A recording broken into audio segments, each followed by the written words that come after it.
So I was thinking, how frustrating can it be when you want to record a track and suddenly like your room is just bouncing everywhere, the sound is reflecting from the walls.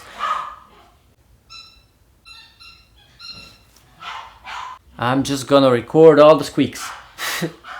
Hi guys, Vedran here, welcome to my channel.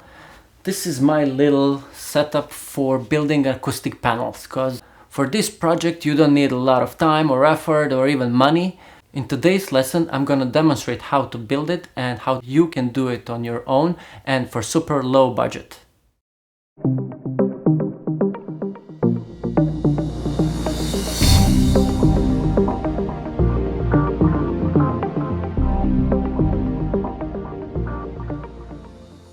Acoustic treatment of the room is one of the best investments for your home studio.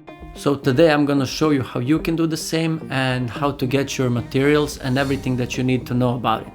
But first, you might be wondering why building them when you can just buy them. If you already googled acoustic panels, you could notice that they can be very pricey.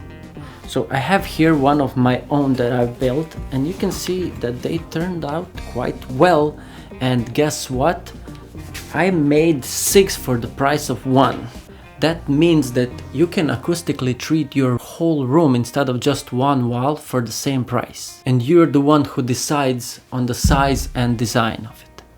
And if you consider yourself crafty, then you already know that making something on your own gives so much pleasure. When it comes to materials, things that we will be using can be found at any hardware store like Home Depot or the one closest to your home, and they are recyclable. And I'll give you the list with the cost. Later we'll talk about each one of them. First, common wooden boards for our frames, which cost around $12 to $17. Second, sound absorbent insulation material, which costs around 28 bucks in Home Depot for 6 panels. In third place, we need fabric for wrapping our panels and for the outer design. Costs around $24. And in fourth place, we need few inexpensive tools, which you probably have around the house, or if not, they're not that expensive.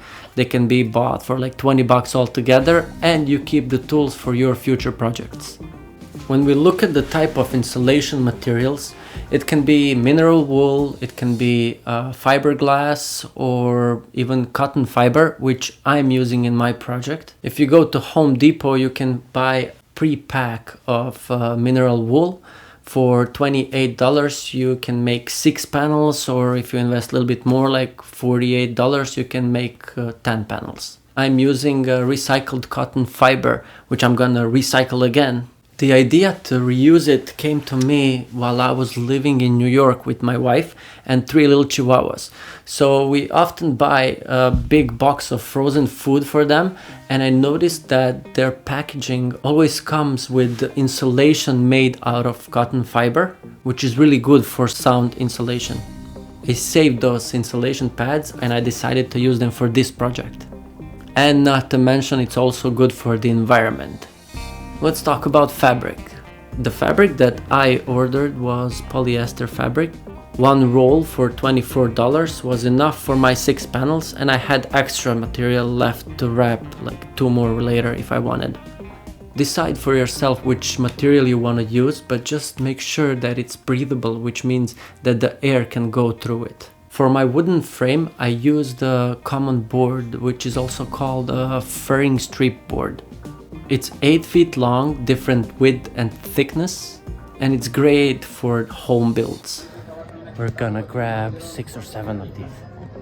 The thickness of your wooden board depends on the thickness of your insulation material. Even if you want those that are like 3 or 4 inches wide, they still cost under $5 per board. Let's do the math.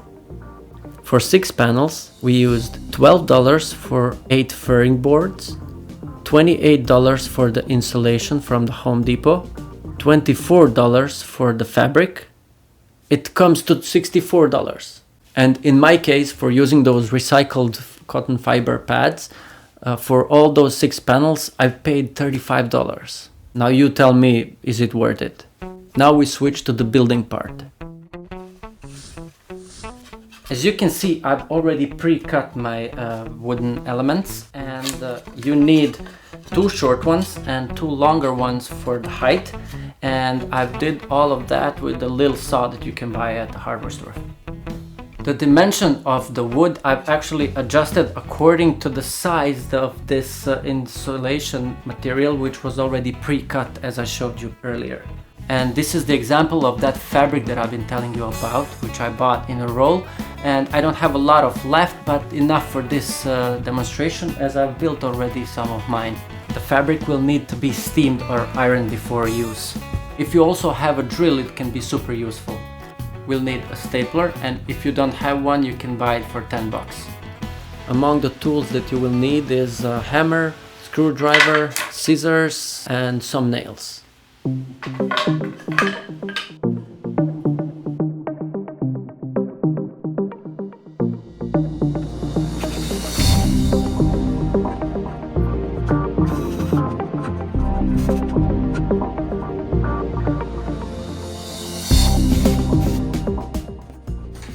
We got the frame.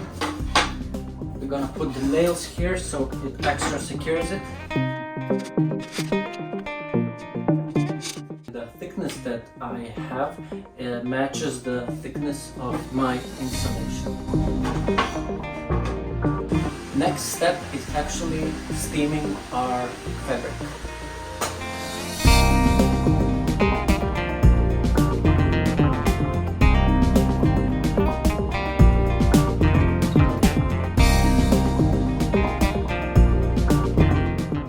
Okay, we finished up steaming. I can steam a little bit more after installing it, but for now it's quite good.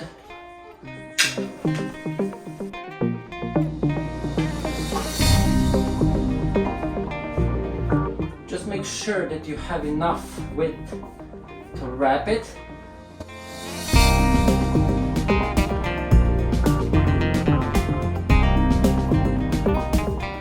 Place the insulation. Grab your stapler.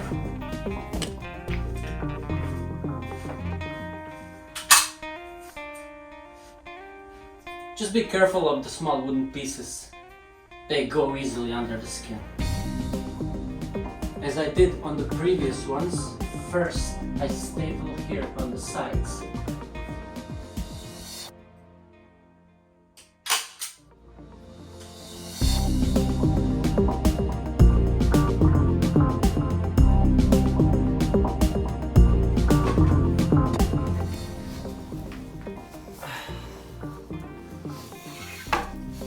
Now we close the panel. Try to make nice corners, so as you can see, we are trying to catch the corner and fold it so that it follows the line. You see this? It can look super nice. Okay. Oh, don't be scared, my love. Come over here. It's my assistant.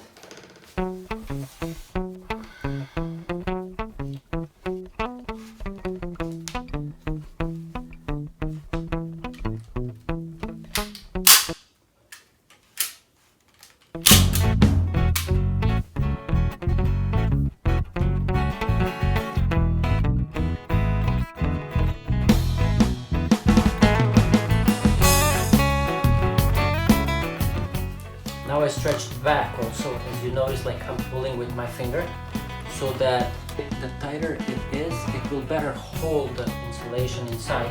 If you want to do another layer inside, for when you're using mineral wool or fiberglass, I recommend using another layer, but this one is like super ecological and it's not like sharp like fiberglass. This one doesn't even shed, and like if you inhale it, it's not gonna cause any problem to your health. This is turning out to be quite well.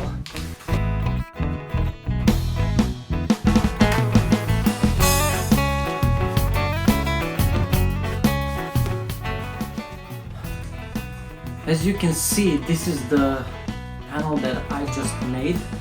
I didn't do the edges the most perfect ever, but it's okay.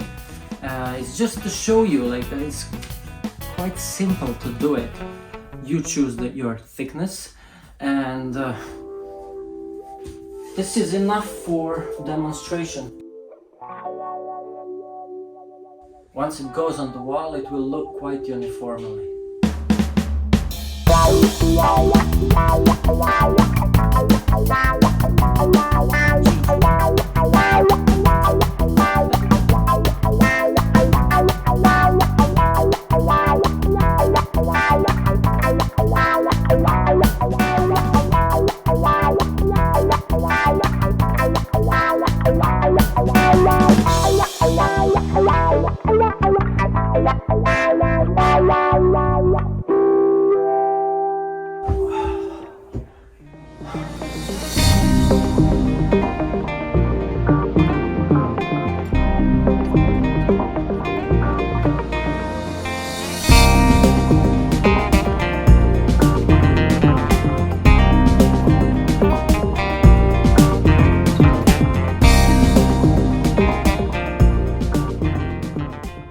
As far as the placement of the panel goes, we can cover that in one of the next lessons. For start, consider covering the walls in front and behind the speakers, which means behind you.